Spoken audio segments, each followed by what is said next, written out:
শুধু জ্ঞানের দ্বারায় মানুষ গুণীজন হয় না, দোয়া এবং সোহবতের দ্বারায় মানুষ গুণীজন হয়। গ্রহণের মানসিকতা থাকতে হবে, শুধু সোহবতে থাকলে হবে না। কিছু জিনিস আছে আল্লাহ পাকের পক্ষ থেকে কোনো সংস্রবের মাধ্যমে কোনো সন্তান পেয়ে যায়।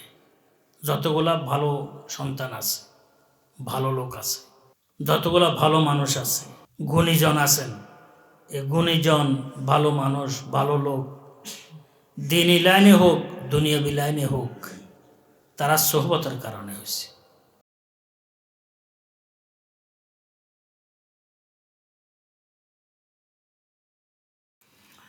সুবহানাকা লা ইলমা লানা ইল্লা মা আল্লামতানা ইন্নাকা আনতাল আলিমুল হাকিম।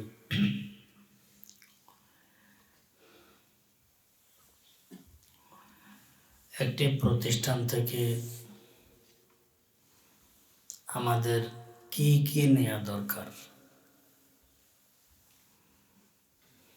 কি শুধু পড়া লেখা, না অন্য কিছু আছে?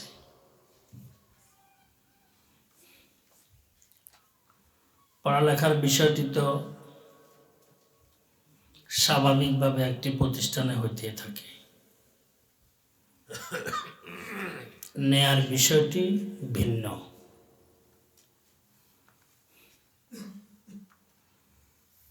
পড়ালেখার দ্বারায়, শুধু পড়ালেখার দ্বারায়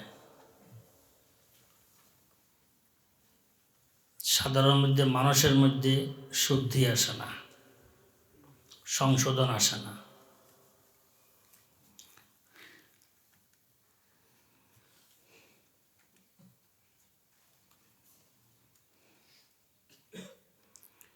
যদি শুধু পড়ালেখার দ্বারায় সংশোধন আসতো, শুদ্ধি আসতো, তাহলে যারা পড়ালেখা করত তারাই সবচাইতে বেশি শুদ্ধি ভরা, সংশোধন ভরা মানুষ হিসেবে গণ্য হতেন। কিন্তু মাঠ পর্যায়ে কিন্তু এমন দেখা যায় না। পড়ালেখার দ্বারায় যার যে মানসিকতা আছে ওইটা সতেজ হয়, যে আমি পড়ালেখা করতেছি, আমার মধ্যে যে মানসিকতা সেটা সতেজ হবে। আমার মানসিকতা পূরণে, পালনে, ওই রাস্তায় অগ্রসরে পড়ালেখা আমার সহায়ক হবে। এটা আরবি লাইনে হোক, সেটা বাংলা লাইনে হোক, যে কোনো লাইনে পড়ালেখার দ্বারায় স্বভাব সতেজ হয়, সোচ্চার হয়, স্বভাবের মধ্যে চেতনা এসে যায়, শুদ্ধি আসে না, সংশোধন আসে না। সংশোধন আসে সোহবতের দ্বারায়, সংস্রবের দ্বারায় সংশোধন আসে। যে আমাদের দেশে একটি কথা আছে, সৎসঙ্গ স্বর্গবাস, অসৎ সঙ্গ সর্বনাশ। এটা যারা পড়ালেখা করছে, যারা পড়ালেখা করে নাই, দিনী লাইনে করছে, দুনিয়াবি লাইনে করছে, সবার জন্য এই প্রবাদটি, সবার জন্য। এটা আসলে পক্ষান্তরে হাদিসের একটি অনুবাদ বটে। কি ভালো সঙ্গ, সংস্রব, সোহবত কেউ গ্রহণ করছে, গ্রহণ করা শর্ত, সোহবতে থাকলে হবে না, গ্রহণ করতে হবে। সোহবতের থেকে লাভ কি যদি আমি গ্রহণ না করি?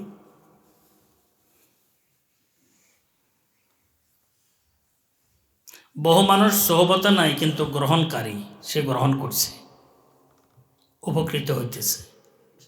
আবার বহু মানুষ সোহবতে পড়ে আছে কিন্তু তার মধ্যে গ্রহণ নাই, তার উপকার হচ্ছে না।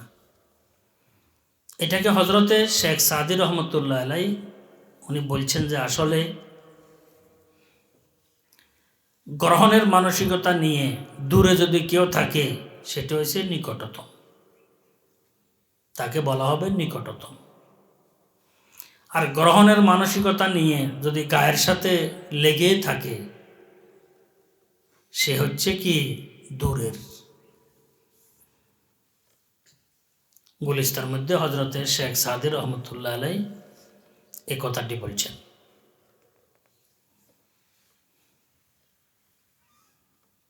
তো আমি বলতেছিলাম আসলে গ্রহণের মানসিকতা থাকতে হবে, শুধু সোহবতে থাকলে হবে না।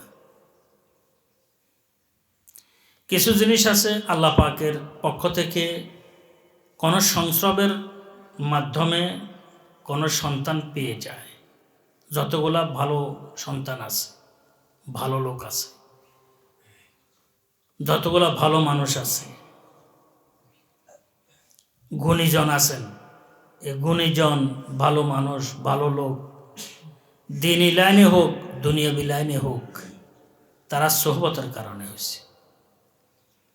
হয়তো তার আম্মা ভালো, আম্মার ভালো সোহবত পেয়েছে। গতকালে আমার মনে আসছিল যে আমার আম্মাজান রহমতুল্লাহ আলাইহার কথা, যে আমাকে পেটে নিয়ে আম্মাজান কতজন তেলাওয়াত করছেন, কতজন নামাজ পড়ছেন। আমার আম্মাজান রহমতুল্লাহ আলাইহা তো কারি সাহেবের মেয়ে ছিলেন। এটা গতকাল আমার ইংরেজি লাইনে এই গত পরশু মাস পূরণ হয়ে বছর পূরণ হয়ে নতুন বছর শুরু হয়েছে। তখন এই বিষয়গুলো মাথার মধ্যে আসতে থাকে, চিন্তা করতে থাকি যে আমার আম্মাজান রহমতুল্লাহ আলাইহা যে আমাকে পেটে নিয়ে কত যে তেলাওয়াত করছে, কত যে নামাজ পড়ছে, কত যে দোয়া দরুদ তওবা ইস্তেগফারের সাথে লেগেছিলেন, তসবিহ ক্ষয় হয়ে গেছে এমনভাবে আম্মাজান রহমতুল্লাহ আলাইহা মেহনত করছে। আমার আব্বাজান রহমতুল্লাহ আলাই কত যে দোয়া করছেন, কত যে আল্লাহর দরবারে কান্নাকাটি করছেন আমার সুস্থতার জন্য, স্বস্তির জন্য, দিনদারির জন্য। সমস্ত আম্বিয়া কেরাম যারা কোরআনে কারিমের মধ্যে আল্লাহ পাক বহু নবীদের আলোচনা করছেন, সেখানে বহু নবীরা নিজের সন্তানদের জন্য দোয়া করছেন, রব্বানা হাবলানা মিন আজওয়াজিনা ওয়া যুররিয়াতিনা কুররাতা আয়ুনিন ওয়াজআলনা লিল মুসলিমিনা লিল মুত্তাকিনা ইমামা রব্বি লা তাজারনি ফারদান ওয়া আনতা খায়রুল ওয়ারিসিন। এভাবে রব্বি জাআলনি ওয়া মিন যুররিয়াতি মুকিমাস সালাহ রব্বানা ওয়া তাকাব্বাল দুআ।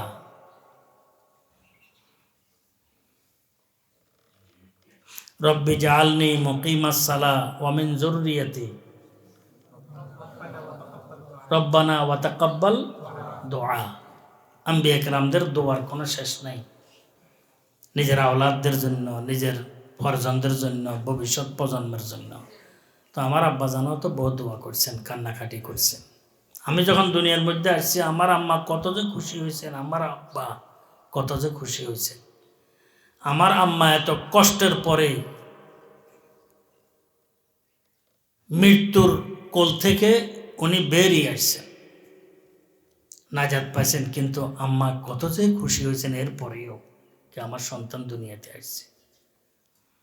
এটা বলতেছিলাম যারা ভালো, সৎ, সঠিক, গুণীজন, তারা হয়তো আম্মার সোহবত পেয়েছে, দোয়া পেয়েছে, না হয় আব্বার সোহবত পেয়েছে, দোয়া পেয়েছে, না হয় তার দাদা দাদি নানা নানি খানদানের কারো দোয়া পেয়েছে, সোহবত পেয়েছে, না হয় তার কোনো শিক্ষক ভালো ছিল, তার দোয়া পেয়েছে, সোহবত পেয়েছে, না হয় কোনো হক্কানি রব্বানি আলেম ওলামাদের সাথে তার সম্পৃক্ততা ছিল, দোয়া পেয়েছে, নিকটে ছিল।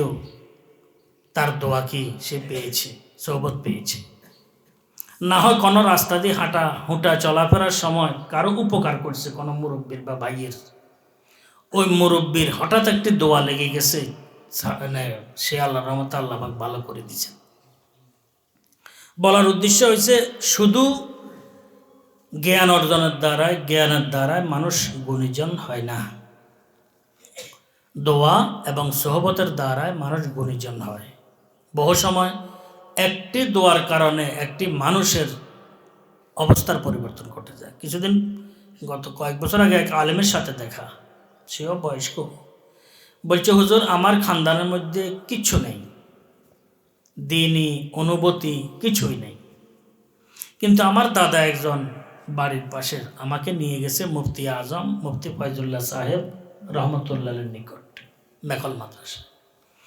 মুফতি আজম রহমতুল্লাহ আমার মাথার উপর দিয়ে কি দোয়া করছেন কোন কেউ, এখন আমি শেখুল হাদিস, বড় এক আলেম। তো আমি আপনাদেরকে যে বললাম, যদি কেউ ভালো হয় তো মা আছেন, বাপ আছেন, বা দাদা দাদি নানানি খানদানের মধ্যে কোনো কেউ আছে, না হয় সে কোনো মুরব্বীর দোয়া নিয়েছেন, সোহবত নিয়েছেন, কোনো ওস্তাদের দোয়া নিয়েছেন, সোহবত নিয়েছেন, কোনো আল্লাহওয়ালার দোয়া পেয়েছেন, সোহবত পেয়েছেন, অল্প সময়ের জন্য হলেও কোনো ভাইয়ের খেদমতের বিনিময়ে সে দোয়া প্রাপ্ত হয়েছে, এই কারণে সে গুণীজন হয়েছে। দুনিয়া বিলায়নি। শুধু জ্ঞানের দ্বারায় মানুষের মধ্যে শুদ্ধি আসে না, সঠিক রাস্তার উপরে চলাটা আসে না।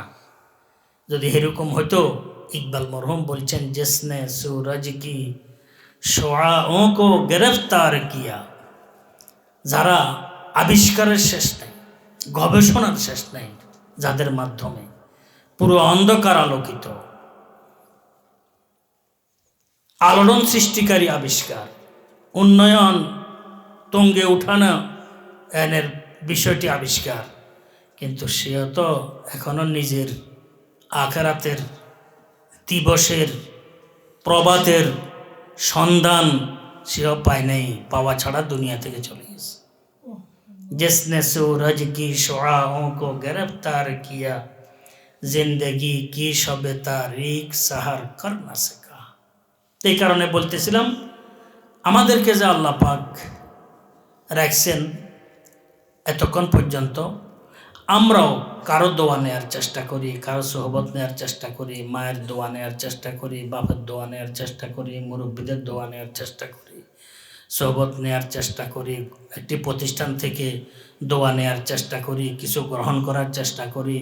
শুধু এমনি সোহবতে থাকলে হয় না, কি কি বিষয় গ্রহণ করার দরকার এই মর্মে আমি আলোচনা করতেছিলাম। তার মধ্যে কয়েকটি বিষয় আলোচনা করছি, আজকে আরেকটি বিষয় আলোচনার কথা ছিল, ইনশাল্লাহ আগামীতে করব। আল্লাহ পাক আমাকে, আমাদেরকে সবাইকে সঠিক বিষয়গুলোর উপরে আমল করার, সঠিক বিষয়গুলো বুঝার, মজবুত অটল থাকার তৌফিক দান করেন। ওয়ালা হাওলা ওয়ালা কুওয়াতা ইল্লা বিল্লাহ।